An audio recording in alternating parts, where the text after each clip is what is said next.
ई lecture में हमने types of reagent पढ़े थे। अब इससे आगे पढ़ने जा रहे हैं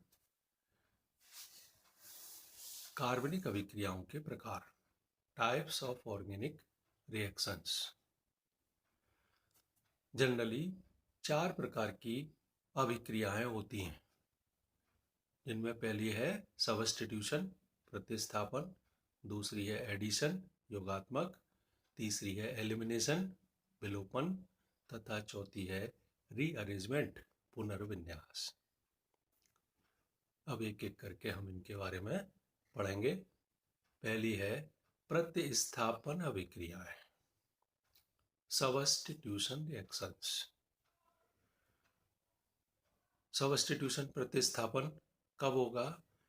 ये सैचुरेटेड कार्बन की 4 संयुक्ताएं होती हैं। जब कार्बन से 4 परमाणु या समूह जुड़े हुए हों, यानी सैचुरेटेड कंपाउंड, उनमें से कोई पहले से जुड़ा हुआ परमाणु या समूह हटे, प्रतिस्थापित हो, तब दूसरा परमाणु या समूह आएगा, यानी प्रतिस्थापन अभिक्रियाएं सैचुरेटेड ऑर्गेनिक कंपाउंड की विशेषता है। वह अभिक्रियाएं जिनमें अभिकारक सबस्ट्रेट के किसी परमाणु या समूह का सबस्टिट्यूशन रिएजेंट के द्वारा कर दिया जाता है, सबस्टिट्यूशन रिएक्शंस कहलाती हैं।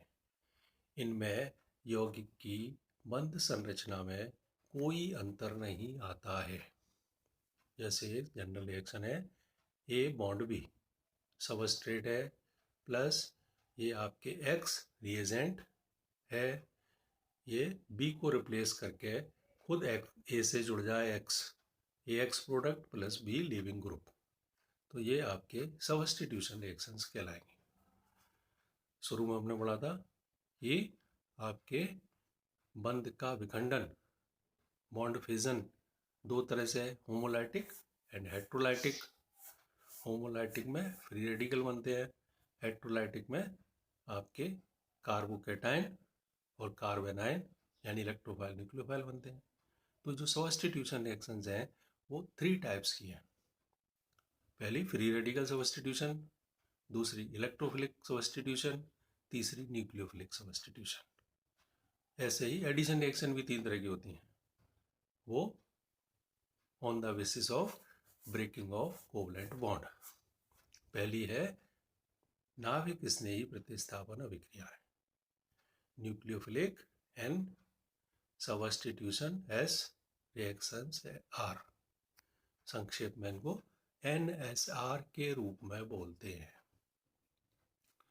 जब कार्बनिक यौगिक में कार्बन परमाणु इलेक्ट्रोन्यून या धनावेशित हो तो उसके साथ नाभिक स्नेही अभिकर्मक रिएजेंट क्रिया करता है और उसमें NSR पाई जाती है।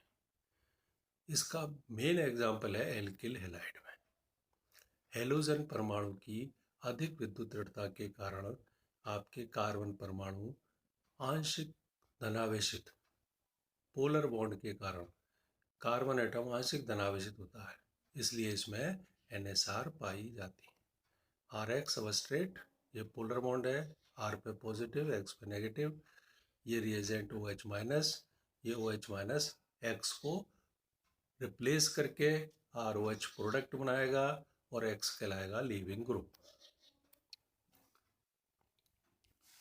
यह अभिक्रियाएं 2 मैकेनिज्म, 2 क्रिया विधियों द्वारा होती हैं।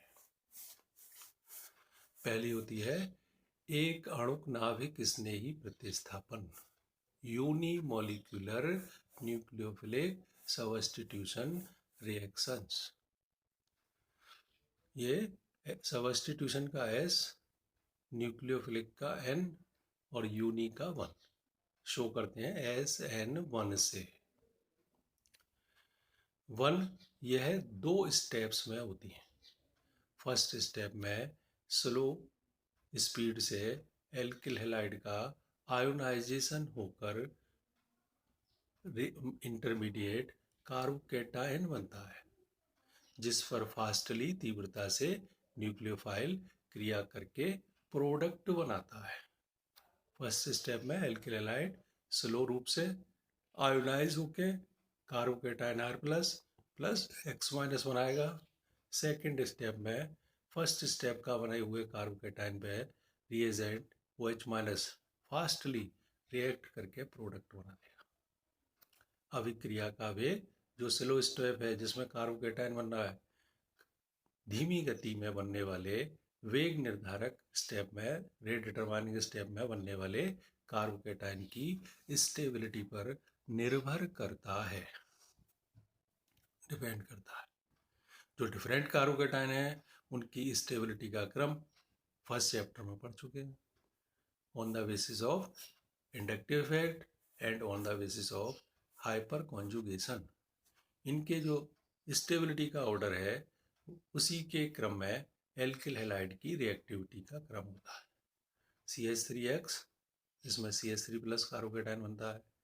CH3CH2X, इसमें 1 डिग्री कार्बोकेटाइन, और इस CH3 से ज़्यादा स्थायी होता है 1 डिग्री कार्बोकेटाइन, यानी कि CH3CH2X ज़्यादा क्रियाशील है।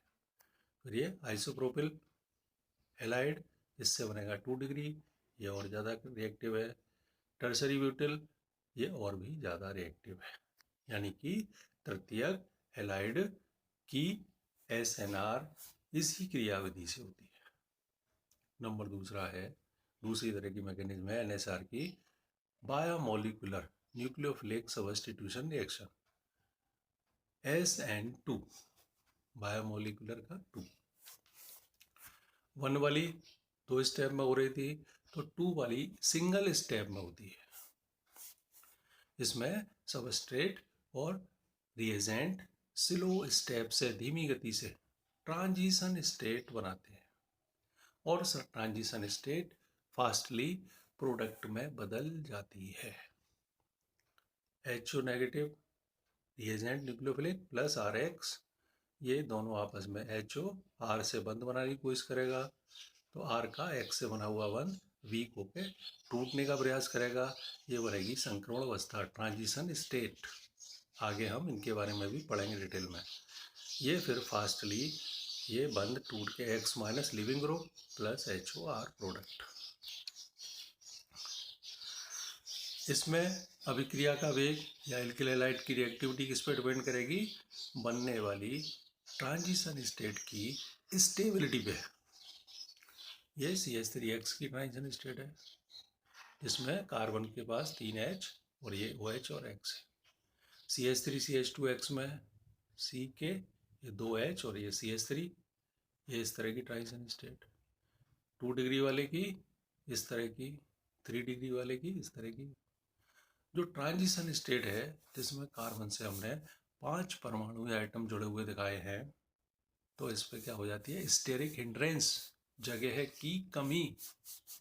जगह की कमी जितनी बढ़ेगी, यहाँ 3 H हैं, यहाँ 2 H और 1 CH3, यहाँ 2 CH3 और H, यानी जगह की कमी बढ़ती जाएगी, स्टेरिक हिंड्रेंस बढ़ता जाएगा, तो इनकी स्टेबिलिटी भी कम होती जाएगी।